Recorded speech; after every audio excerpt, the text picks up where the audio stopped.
একবার স্বর্গরাজ্যে সকল দেবতাদেরকে তাদের বোনেরা রাখি বাঁধছিল। লক্ষ্মী সরস্বতীও শ্রী গণেশের হাতে রাখি বেঁধে দিলেন শ্রী গণেশের মঙ্গল কামনার্থে। তখন শ্রী গণেশের পুত্র শুভ এবং লাভ তাদের পিতা শ্রী গণেশকে তাদের মঙ্গল কামনার্থে হাতে রাখি বাঁধার জন্য একজন বোনের অনুরোধ করলেন এবং শ্রী গণেশ নিজের তেজ দিয়ে মা সন্তোষীর আবির্ভাব করলেন। উনি গণেশ পুত্রদের হাতে রাখি বেঁধে দেন। উনার এক হাতে তরোয়াল, আরেক হাতে ত্রিশূল এবং এক হাতে আশীর্বাদ মুদ্রা ও আরেক হাতে খাদ্য। উনার মোট 4টি হাত। উনি স্বর্ণ অলঙ্কারে সজ্জিত, গায়ের রং রক্তবর্ণ।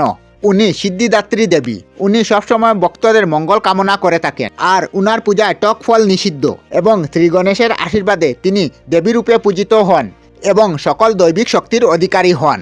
তাহলে কমেন্টে বলুন জয় মা সন্তোষী। মা সন্তোষী আপনাদের সকলের মনোকামনা পূর্ণ করবেন। আর এইভাবেই মা সন্তোষীর জন্ম হয়েছিল। আর যে দিনে মা সন্তোষীর জন্ম হয়েছিল সেই দিনটি ছিল শুক্রবার। তাই প্রতি শুক্রবার মা সন্তোষীর পূজা করা হয়।